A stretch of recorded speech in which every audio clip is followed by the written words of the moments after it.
this rape culture that has been created has taught people to blame the victim. What were you wearing?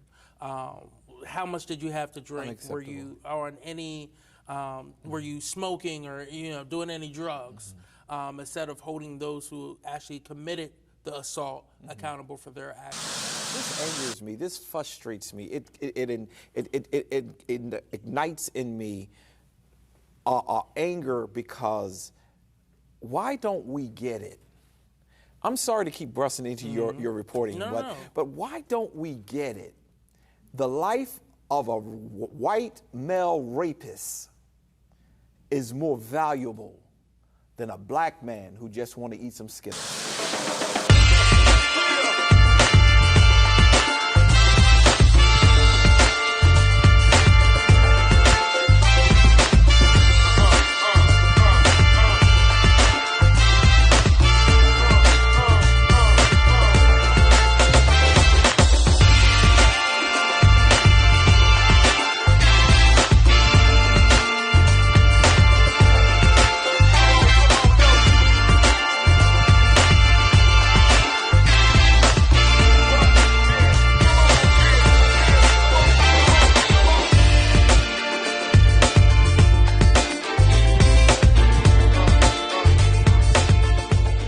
This is Dr. Curry. This is Kobe Owens. And welcome to The Source. There's so much going on, Brother Kobe, that's going on in and around our state. And today we draw our attention in the first part of our show to the Dover area. There was 1 dead and 4 injured in a mass shooting. And I just don't understand what's going on with the violence. Yeah, so, me and you have talked about the violence spiking across the state, especially in 2020 and 2021. Yeah. And I think, everyone has been focusing in on the city of Wilmington.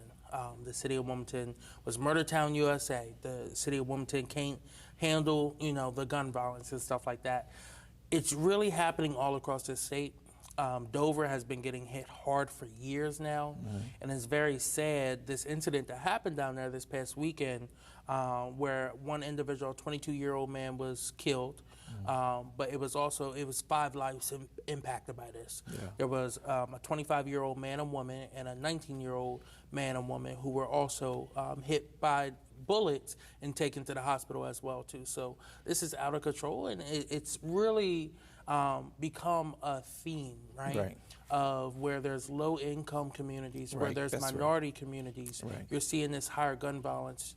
But what do you think on that? Well, I kind of agree with you, and I think, even though, and we will continue to focus on Wilmington because that's exactly where we are, but I agree with you that it is a low economic situation where, they don't matter. Black folks don't matter, because if they mattered, then more resources will be poured into those communities to assist with it. I looked at some of the coverage of that, and it was shocking to me that even there are people in the community who will not assist because they don't get their appropriate assistance, they don't get their appropriate protection, and they don't want to find themselves dead as well. This could stop if it was in a different type of community, in a different ethnic group. I'm sure they would find a way to protect and preserve the community. But what I'm seeing is it's another thing going on in a black community where the city is overpopulated with blacks, just like the city of Wilmington, and they really just don't care. Right. And from my understanding, it was a drive-by shooting. Around 1 a.m. in the morning, they were coming out from a house party, and they were just dispersing, and a person decided to fire shots, which is sad because, right now we've seen so much death, so much hurt from this pandemic alone. We have to cherish our lives a little bit more. Yeah, and I agree with those who want to say, well, what about Black Lives Matter? And, Pastor Curry, you're talking about what the other folks are not doing, or the people in power are not doing. Look, all lives matter, and I do believe that Black lives matter specifically because I happen to be black. But I also know the hidden hand of racism that is constantly being portrayed in a lot of this that's going on. Yes, it was a black person who drove by, probably, we don't know who the person was, and shot, and it was black people who got shot. So you would consider it to be black on black crime. But let's just be straight. When will the resources be put into these communities? When will the cameras be put up? When will the real resources be available so that when things happen, we will then arrest the appropriate people and it will deter that type of behavior from happening in the future. That's where I am. And for those who like to criticize me and say, well, black on black crime is just as big as any other crime, yes, but we have to be able to stop it. And if we don't stop it, it will continue. But I think it's a trick and a ploy of those who are in power. Right. And again, I know we've talked about this before, and the mantra of black on black crime boggles me because it's not, there's no such thing as black on black crime. Okay. It's called a crime of proximity. This is how they teach it when you take criminal justice courses. It's a crime of proximity. If me and you live next to each other, Right. and I decide to rob you, Yeah. I'm not robbing you because you black. Right. I'm robbing you because you live next door and I see what you have in your house. Right. Right? So it's when you have more opportunity to be around people that look like you, that's when you're going to see that spike. But crime across the board is taken at the same rate of black on black, white on white, Hispanic on Hispanic, right? So when dealing with quote unquote black on black crime, right, which we see a lot of the talking point in majority cities, I see that as a talking point that elected officials use to get out of actually addressing some of the issues. Absolutely. Right? They say, oh, it's black on black crime, so y'all have to address your community, where it's really a lack of adequate housing. It's a lack of well-paying jobs. If you're making $7.25 an hour versus what you can make on a corner, some people don't want to make that $7.25.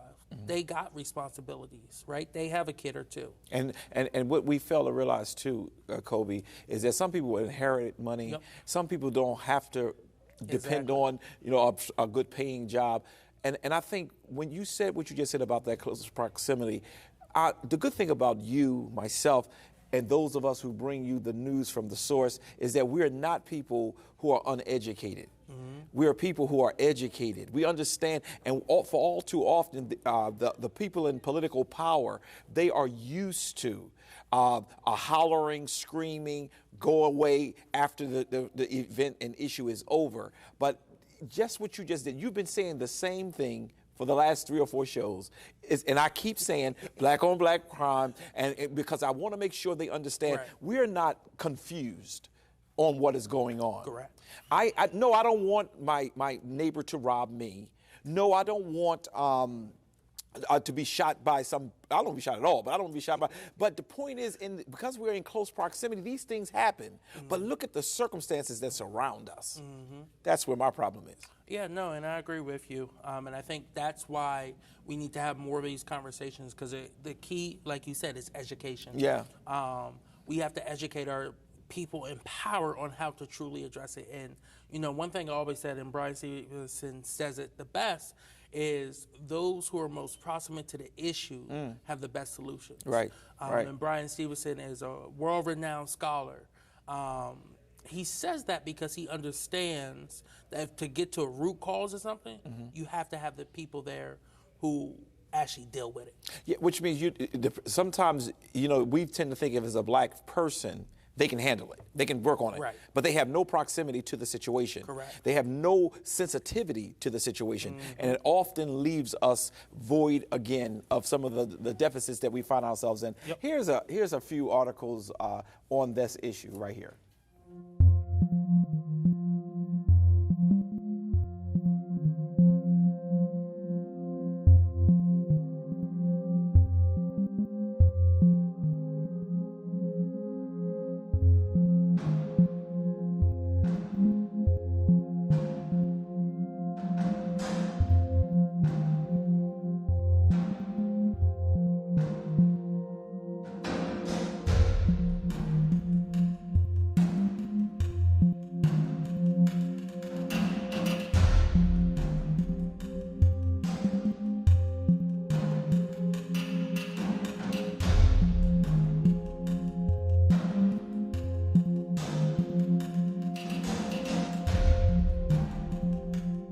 Very interesting, the articles that were produced on this situation with the 1 dead and the 4 injured.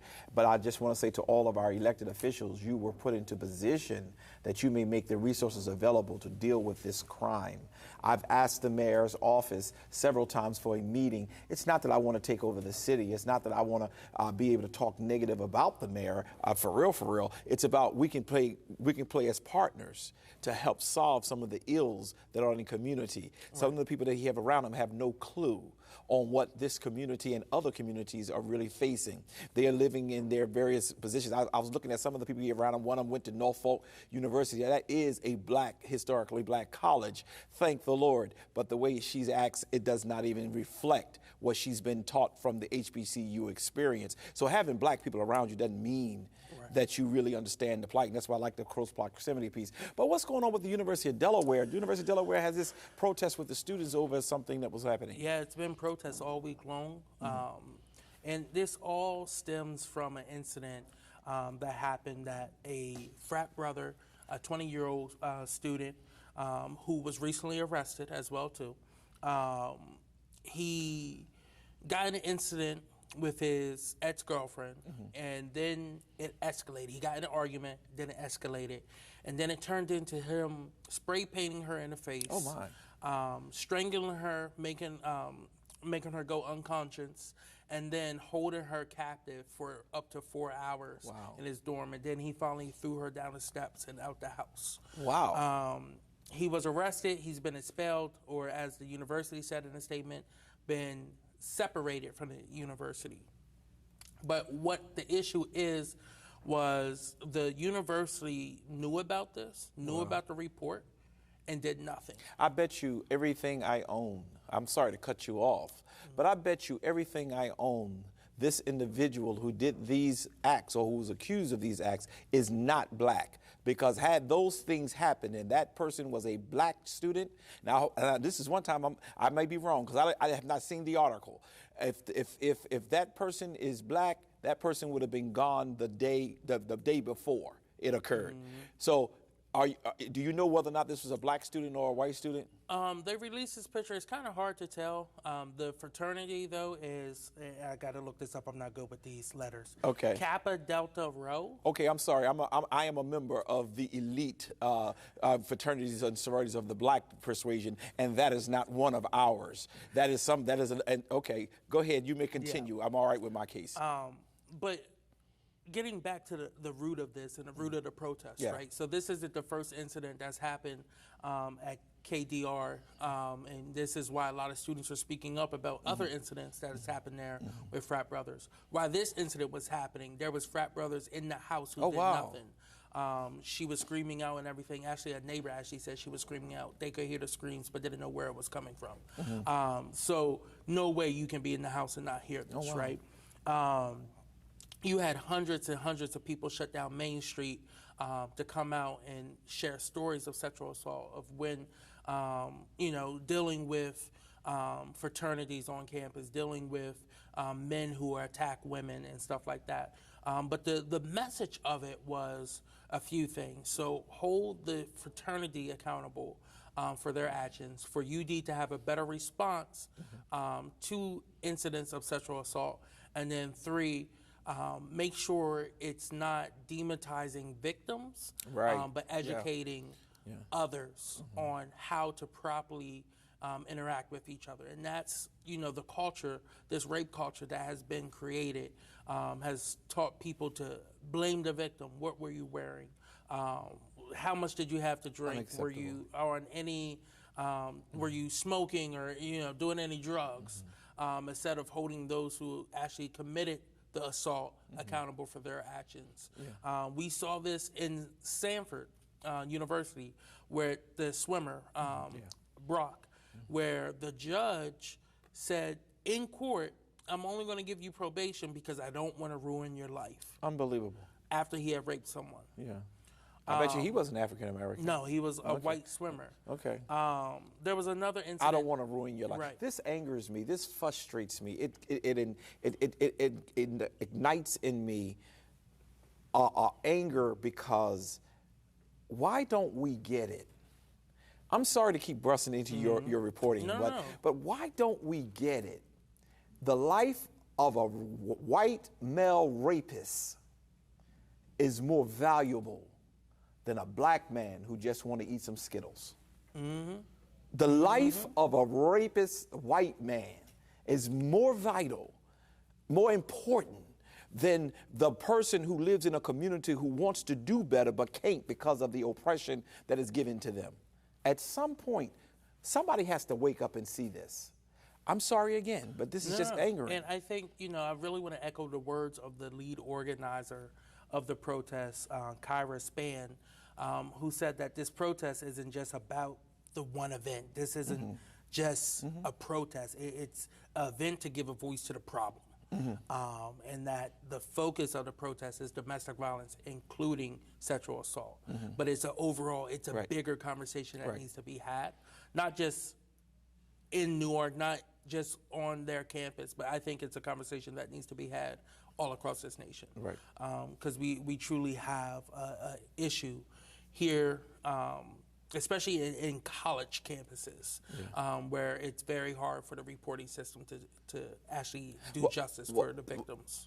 I would consider this to be one of my first disagreements with you, because the truth of the matter is I don't think it's especially on the college campuses. It's throughout the cities. It's throughout the states. This is the same problem they have. There is a white male elite system where, and I'm not saying only white males do the date raping and things of that nature. I see that she wants to really call attention to the fact that we do need to protect those who are victimized by individuals. But this issue is not just solely on college campuses.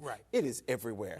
Police officers are doing the same thing, victimizing the victim all over again. And so is some of the people who are elected by not even putting in the right laws and things of that nature. Here's some more information on that right here. Violence ain't welcome here, abusers, beware!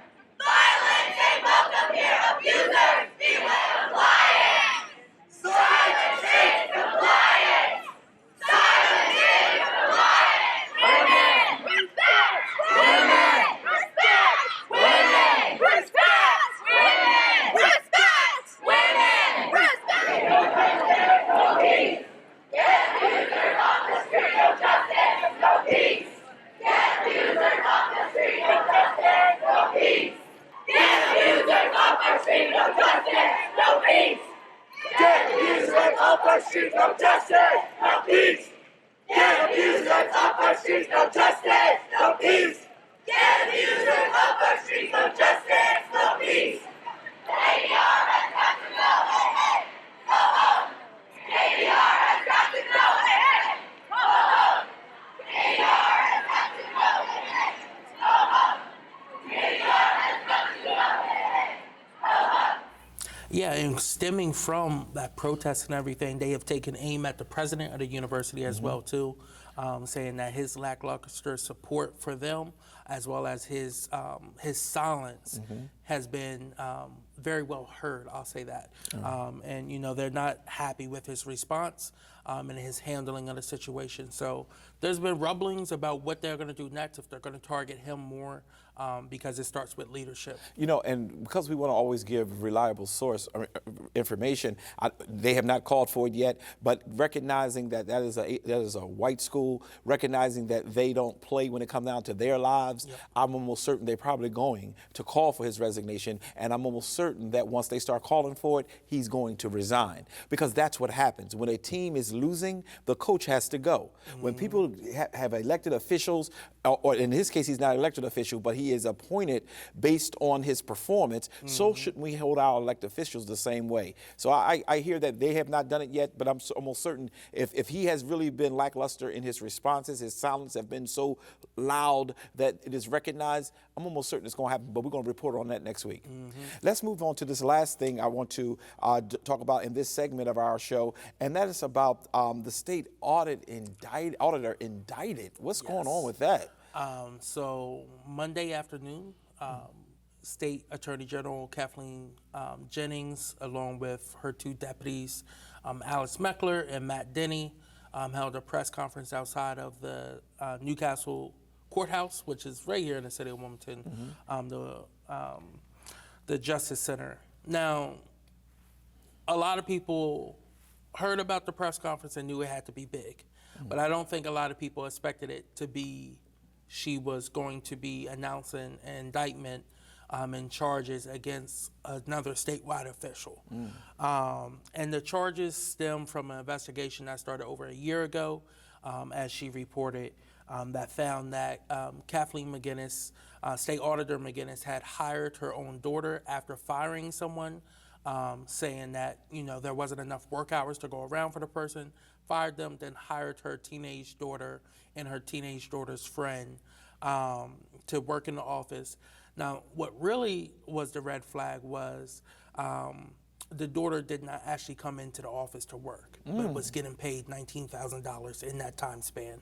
Her friend got paid a little under $8,000 in that same time span as well, too. Got a state issue card, which means free gas as well, too. But the charges were felony theft, felony witness intimidation, official misconduct, failure to follow procurement laws, and then the last one I will pull up in a second. It was because she pushed a contract towards a campaign consulting firm that she had used, but she did it in a way that it didn't have to go through the open public bidding process. Okay. It was, which the limit there is anything over $50,000. The contract, she ended up changing it to be $49,900, so $100 under the threshold.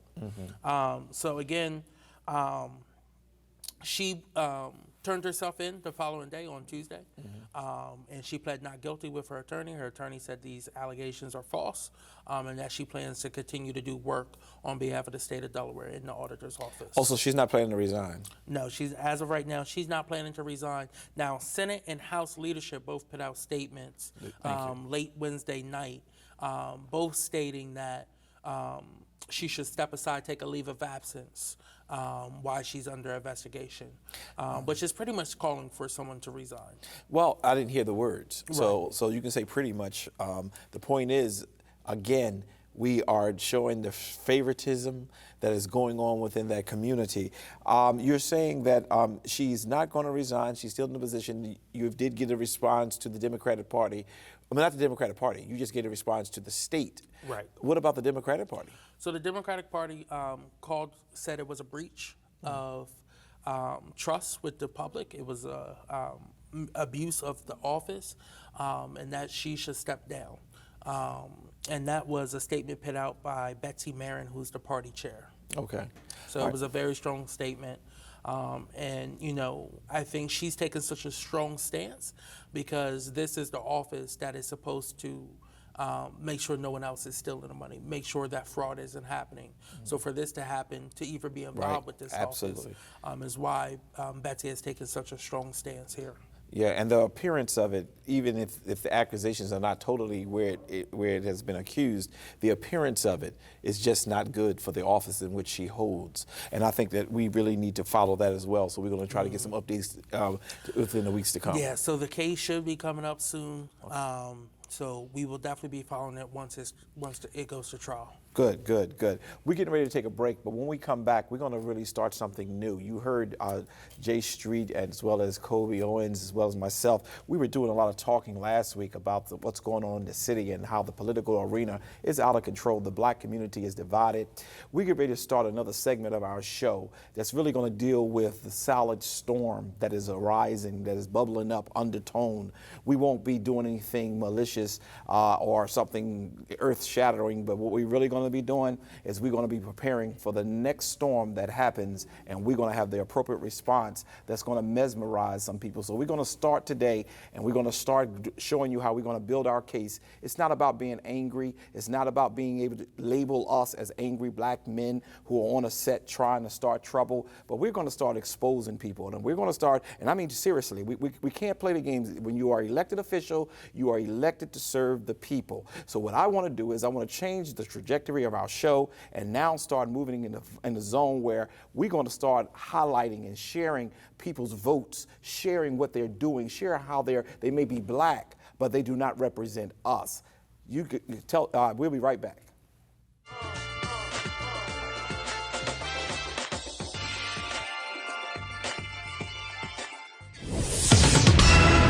And we're back. As I shared before we went to the break, we are going to start a new segment called the Silent Storm. And we're going to really begin to swell from the undercurrent of what's going on in and around our city. We're not being heard. That's at the end of the day. It's not about being angry and looking angry and giving them an opportunity to label you, but we're not being heard. The agenda of the other community is being done very well. All you have to do is ride downtown to a certain section of the city and ride over to the riverfront, and you then go into the city, and you will see. You can go to the east side, you can come over here to South Bridge. You will see that the agenda of the other community is being done well. Well secured, well protected. We do have an issue within our city. Last election, this is me talking, this is not Jay Street talking, this is not Kobe Owens speaking, this is Dr. Curry speaking. Last election, I got it wrong. There is no reason why we should have had two people who are very influential in the black community to run against each other when we have a mayor who only won the election by 1,040 votes. In a city with 70,000 residents, to win the election but with only 25,000 votes, unacceptable and cannot be tolerated. The other community knows very clearly. They have already had their meetings. They're very clear. Keep them running against each other or run somebody to keep them against each other, and we will always win. I made a statement just a few minutes ago on earlier of this telecast, and I shared that there's a difference between educated and uneducated people. African American community has always been very strong, and we are very educated people. It will not be an opportunity like that again. We're going to do things and start up things now that's going to open up the door so that we will make sure whoever runs to represent our community, it is one person. I almost are at a point where I'm asking for a primary for the African American community, where we will decide who will represent us. No more buying chicken dinners and saying, hey, I've satisfied the black community. I was shocked to know that when I had announced over the show that I was being blocked to do something for the community, not to enrich myself, because one day I will retire and move on with my life and someone else will come in and do well. But when I found out that I was being blocked in my project over here in South Bridge, I was shocked to know there are many other people in the same zone. Our agenda is not being heard. The level of murders that are happening. When we had a black mayor, everybody was ranting and raving about how this is murder town. Now, the silence is deafening. It's not fair. So we're just going to now start exposing. And we're not going to just expose the other community. We're going to expose the black community too. Because there are people who have a black face, who have even had the black experience. But they are nowhere near the issues and concerns of our community. And that has to stop. So today, I just want to start by sharing there are 70,000 residents in the city of Wilmington. We have a mayor who have been elected twice, this time only winning with 1,040 votes. Velda Potter, Justin Wright ran against each other and split the vote. I got it wrong. Pastor Curry have just announced that, put the press release out. I was wrong. We should have never allowed that to occur. But if you can forgive me, I will assure you it'll never happen again. I also want to say that in this city, we have 13 officials who are considered to be the city council. 9 of them are African American. 1 is a Latino, and the last 2, or should I say 3, are Caucasian. Now, what's so interesting is that the city council represents and reflects the same population of the city. Because when I was doing my research, 58% of the city of Wilmington is black. Then we have 35% of Wilmington is white. And we have a 7% that are considered other, and you can define it the way you so choose. Now, in looking at the city council, 69% of the city council is black. We have 8% of the city council that is Latino. And then we have a 23% of the city council that is white. It's a true reflection of the city. What's the problem, Pastor Curry? The problem is there are people sitting in the position that look like the city, but don't have the city's interests at heart. And that is what we're going to address. And because they are elected officials, we have a right to call out names. We have a right to share truth. And they have a right to come and respond. That's your call. Let's introduce to you the mayor of the city. His name, Mike Boziski. Let's introduce the two powerful leaders who stand with him and run the city for real. Tanya Washington and John Rago. He's in there to be a deputy chief of staff, and she's the chief of staff. He's representing the gay and lesbian community according to the website, and she, I guess, is representing the blacks. While the gay and lesbian community may be getting represented in the city, I know the blacks are not. Just the elite blacks who fall in line. Let's introduce to you City Council. If you can help me by making sure that I don't forget anybody, you do one, I do one. Okay. The City Council president is Trippy Congo. The first district councilwoman is Linda Gray. The second district councilwoman is Shanae Darby. The third district councilwoman is Xanthia Oliver. The fourth district council lady is Michelle Harley. The fifth district councilwoman is Brigida Fields. The sixth district council member is Yolanda McCoy. The seventh district councilman is Chris Johnson. The eighth district councilman is Nathan Fields. At-large councilwoman Maria Cabrera. At-large councilwoman Rashima Dixon.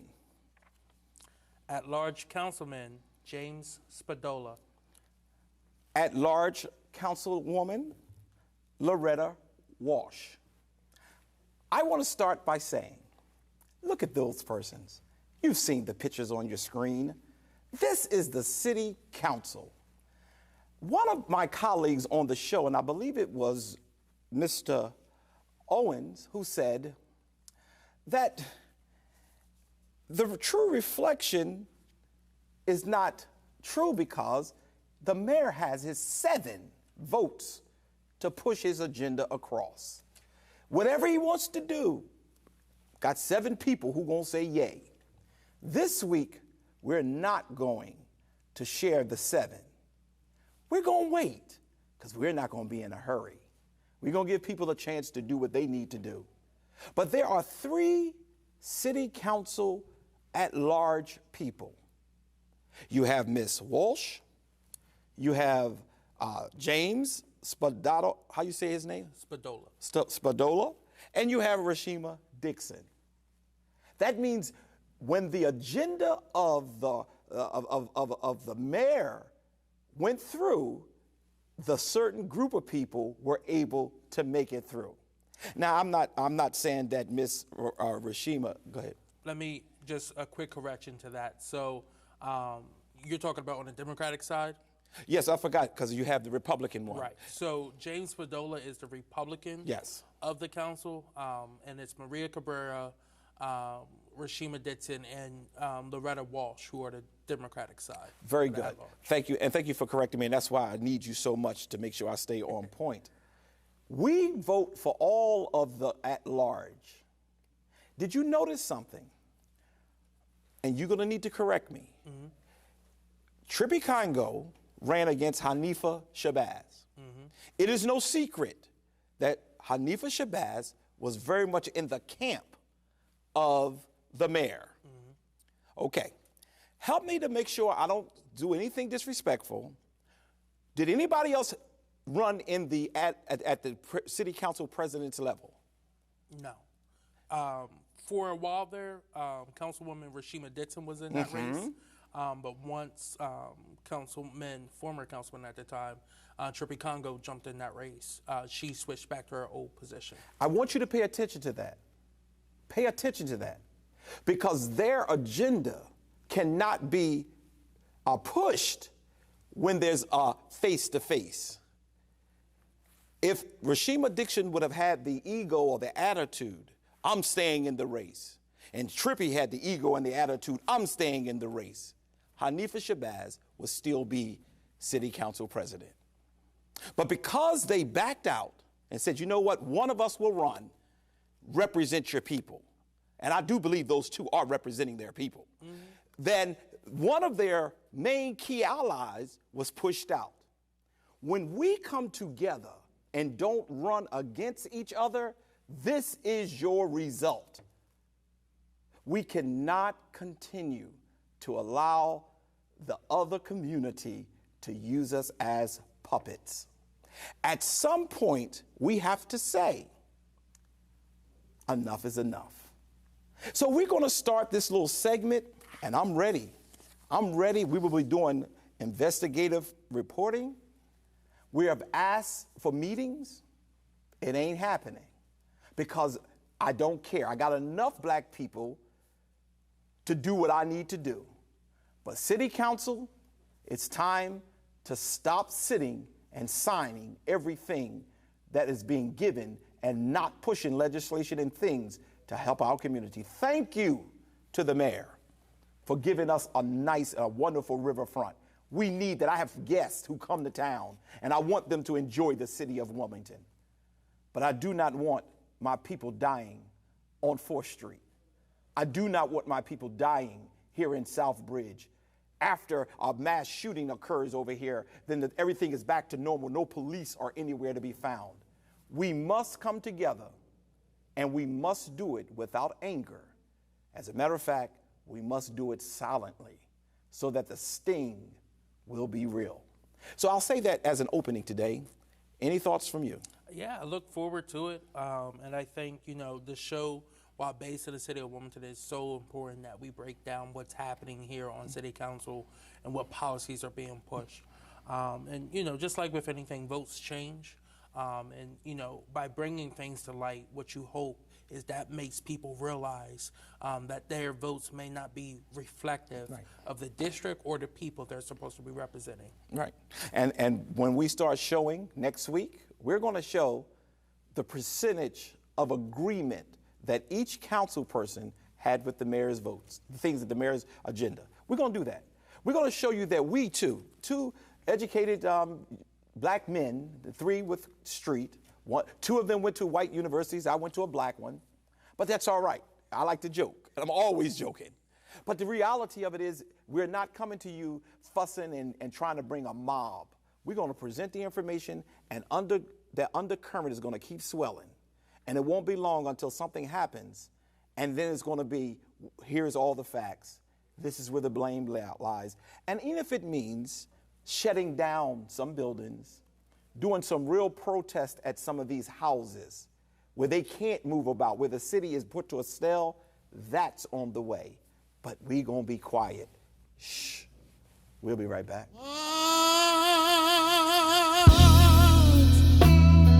A friend we have. Hey, Delaware and E. Zion Fair Baptist Church, it's that time, yes, for the E. Zion Fair Baptist Church to honor and give tribute to our own Elder J. Codwell. He is a trendsetter, torch bearer, and trailblazer of Delaware for quartet gospel music. Saints, listen, it's been a long time coming, but we knew a change would come. We thank God for allowing him to have longevity, and we want to honor him on October 31st. Mark your calendar. Yes, October 31st. We will have 3 different special tributes that will occur on that day. At the 11:30 worship experience, the East Zion Fair Baptist Church will give its tribute, where our choirs and our praise teams will be singing the songs and giving tribute to Jay Codwell. Then at 2 o'clock, we'll all go over to Newcastle Avenue and Piles Lane, and we will change that street from Piles Lane to Jay Codwell Lane. And at 4 p.m., yes, the quartets will do their tribute, and it's going to be on. We have so many people already confirming. We have what I consider to be some of the top elite groups in the quartet field. Keith Wonderboy is coming. We have the Nightingales, they are coming, and we also have the Brooklyn All-Stars. If I were you, I would get my tickets early. This is the only ticket at the fair. Tickets are $10. If you want VIP seating, it's $20. But Saints, at the end of the day, we will be celebrating America's legend, Jay Codwell.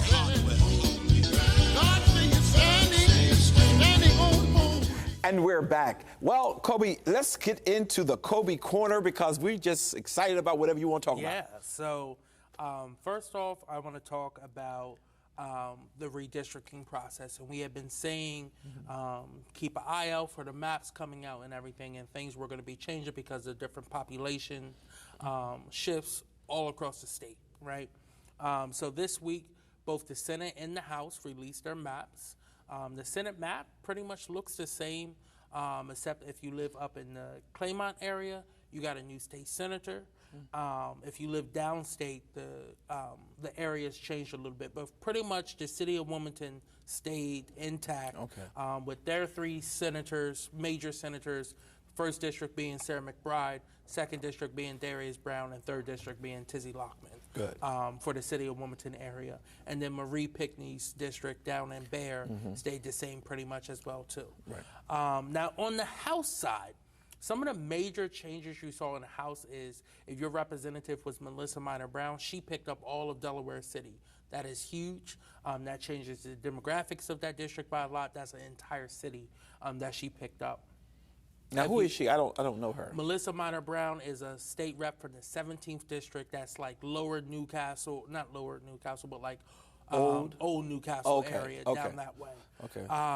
Then you want to look at the changes in the city. So the 4th district, where Gerald Brady's seat was, has been erased. Oh, wow. And has been moved. The number 4 is now down in Sussex. But the representative who's representing that part of the city is a current representative out Greenville, Centerville area. So now that connects 40 acres, Highlands, with that area all the way out there. Oh, wow, okay. Which is a huge area, but also a very diverse group of people. You have people who live in an inner city versus people who live in some of our richest suburban neighborhoods. So the mix is going to be very interesting there. You also see the 1st district, which is where I live, expand. It now includes Trolley Square. So it has P.S. DuPont, Harlan, the Triangle, Salesianum, and now Trolley Square area, which you usually don't see them go across bridges and rivers and train tracks, but they did for this.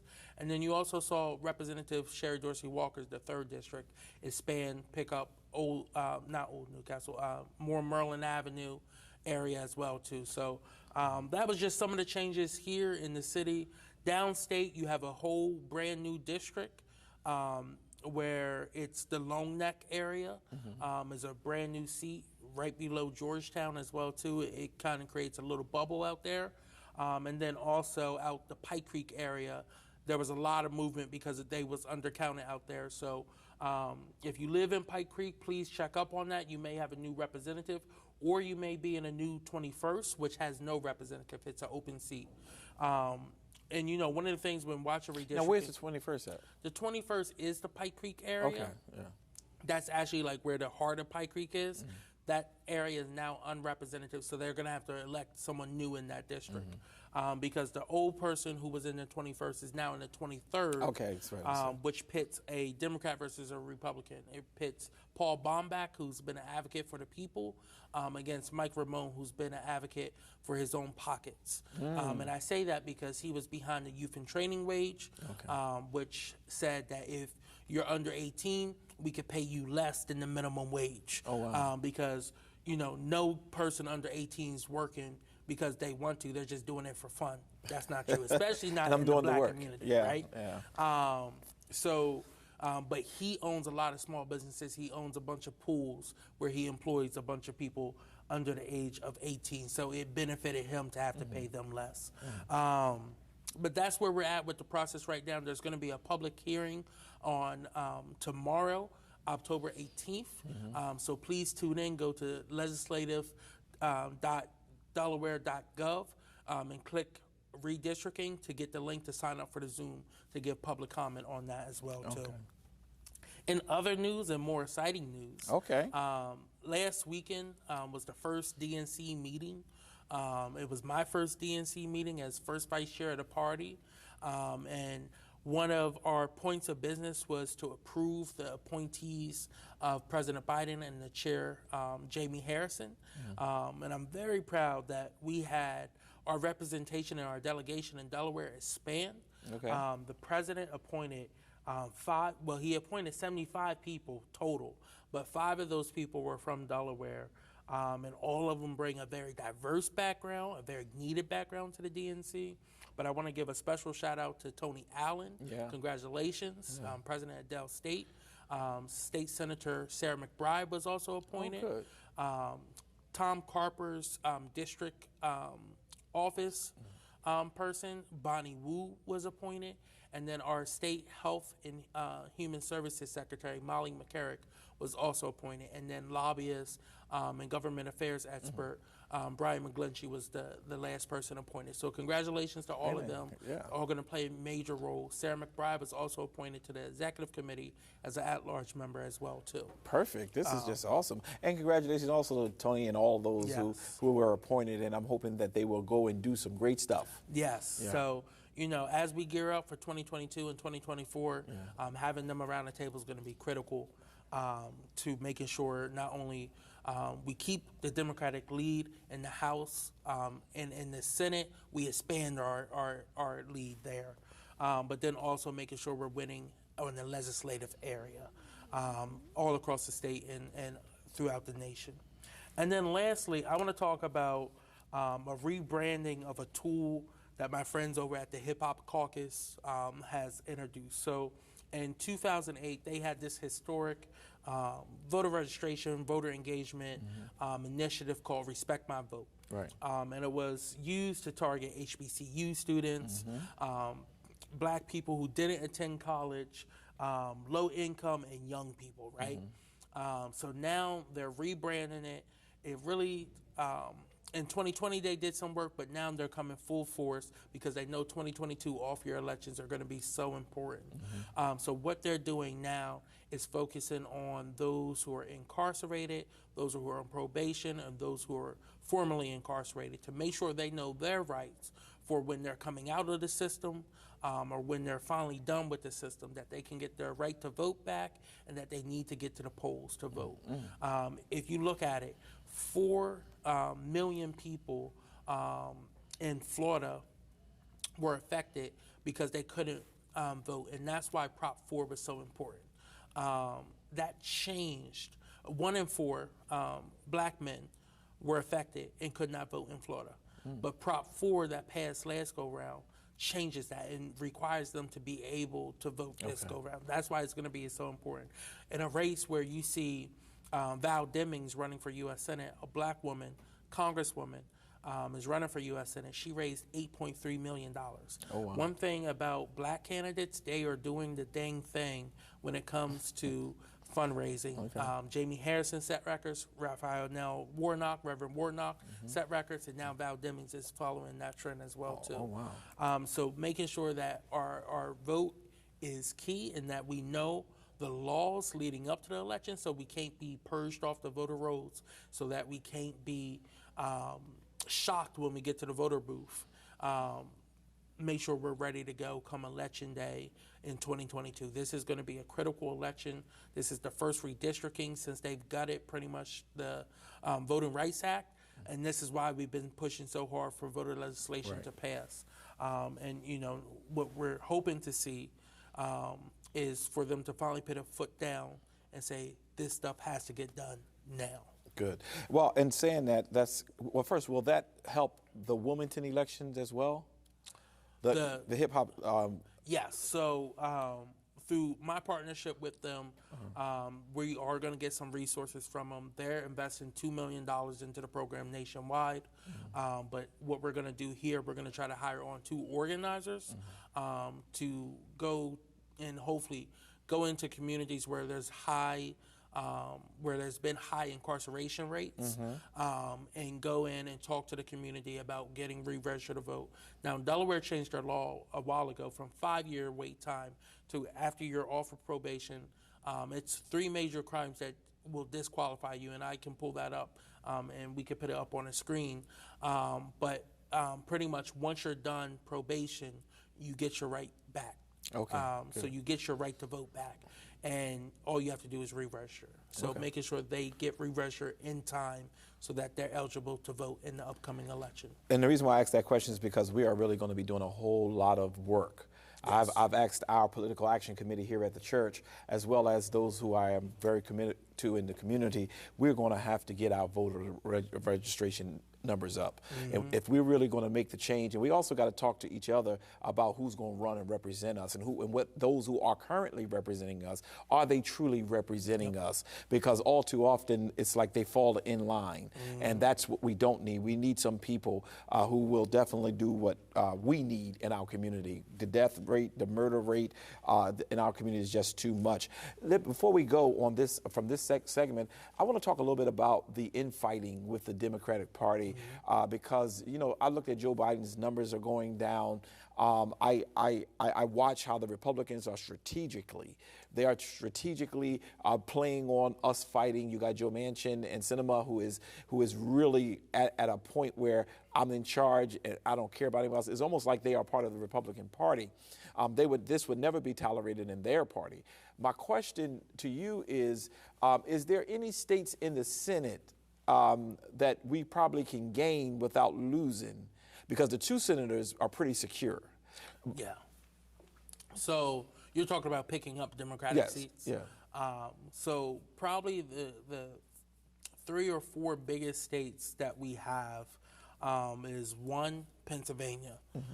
Pennsylvania, you have 4 major candidates running, including Congressman Connor Lamb, Lieutenant Governor John Fetterman, State Rep Malcolm Kenyatta, and County Commissioner Val Osh, something like that. Between those 4, they were doing very good fundraising. It's an open seat. Based on how well liked Biden is in Pennsylvania, hopefully that seat flips. That's our number 1 seat to go after. Our number 2 seat most likely is Wisconsin. Wisconsin, we flipped it back. In 2018, we won the governorship there. Then we was able to deliver it for Biden in 2020. You had the Lieutenant Governor Mandela Barnes, not Nelson Mandela, Mandela Barnes running there. He broke the record for the first time U.S. Senate candidate there. He raised the most money, $1.1 million in Q3, after he announced just weeks before.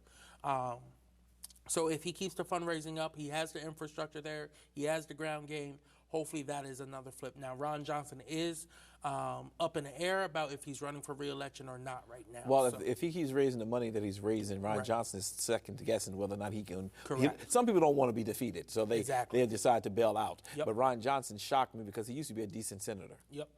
And then down in North Carolina is probably our next biggest opportunity to pick up. And that's where you have a host of people running. The front runner in that race is Cheryl Beasley. She is the former Chief Justice of North Carolina, Won state election 2 times already, statewide election 2 times. She's raising a ton of money. Black woman, she is kicking butt down there. It's an open seat. The current Senator Richard Burr is retiring. He has some insider trading issues, so he just decided to go ahead and retire and only serve 2 terms. So those are our 3 biggest. Outside of that, you have other states that we're going to try for. I'm a little less hopeful that we'll flip them, but that includes Florida. Florida is probably the next, but it's going to be very hard to beat Marco Rubio. Yeah. Marco Rubio is very well liked, especially in the Cuban community in South Florida, that like Miami area. Then you have Ohio, where Rob Portman is retiring. You have Tim Ryan and Morgan Harper. Morgan Harper's a black woman running on the Democratic side. And then you have Iowa, where you have a former Congresswoman, Abby Finnenberg, who is running to take on Chuck Grassley, who's in his 80s. He's served, this would be his 8th term he's running for. So he's been there for a long time, so almost 50 years at this point. So Now, Chuck Grassley, is that the one who the Trump just endorsed? yes, he endorsed him. Oh. Now, they didn't always see eye to eye, but it was kind of a respect thing because he was able to get his tax bill done. Yeah. That was Trump's only major success, right? Yeah. So Iowa is the next biggest place for us. Yeah. Now, I've heard you talk about Pennsylvania, you talked about North Carolina, and you talked about Wisconsin. Yes. And you're feeling good. What is your feel for Pennsylvania? Do you 50, 100, 80%, 20%? What are you feeling? Yeah, so I feel like 80% we're definitely going to flip it. Okay. We're probably only going to win it by maybe 5 to 7 percentage points. I don't care about how many wins. But a win is a win, right? For Wisconsin, I'm probably at about like 75%. Okay. And then North Carolina, that's the one I'm maybe at like 55%. Okay. North Carolina, their voters change very quick. Yeah. So it's always very hard this far out to see where we're going to be at with that whole situation. A friend we have. Hey, Delaware and E. Zion Fair Baptist Church, it's that time, yes, for the E. Zion Fair Baptist Church to honor and give tribute to our own elder, J. Codwell. He is a trendsetter, torchbearer, and trailblazer of Delaware for quartet gospel music.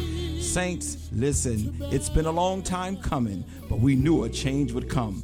We thank God for allowing him to have longevity, and we want to honor him on October 31st. Mark your calendar. Yes, October 31st. We will have 3 different special tributes that will occur on that day. At the 11:30 worship experience, the E. Zion Fair Baptist Church will give its tribute, where our choirs and our praise teams will be singing the songs and giving tribute to J. Codwell. Then at 2 o'clock, we'll all go over to Newcastle Avenue and Piles Lane, and we will change that street from Piles Lane to J. Codwell Lane. And at 4 p.m., yes, the quartets will do their tribute, and it's going to be on. We have so many people already confirming. We have what I consider to be some of the top elite groups in the quartet field. Keith Wonderboy is coming. We have the Nightingales, they are coming, and we also have the Brooklyn All-Stars. If I were you, I would get my tickets early. This is the only ticketed affair. Tickets are $10. If you want VIP seating, it's $20. But Saints, at the end of the day, we will be celebrating America's legend, J. Codwell.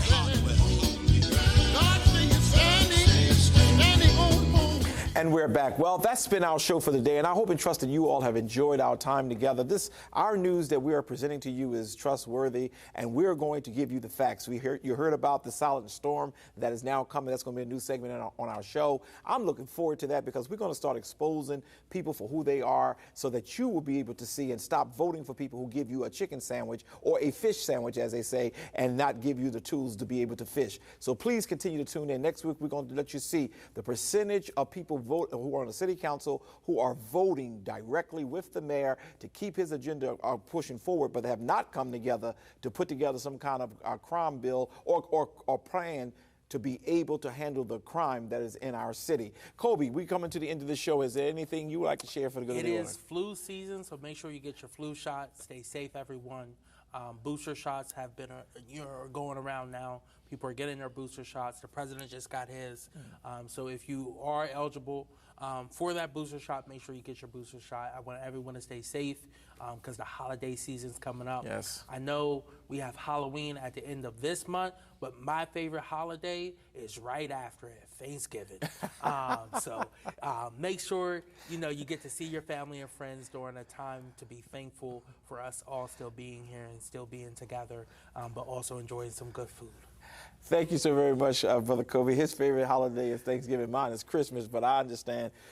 We thank you so much for the time that we shared together, and I hope and trust that you have gotten information that has enlightened your day and given you what you need in order to be successful in your journey as a person in this community. This is Dr. Curry. This is Kobe Owens. See ya. Take care, y'all.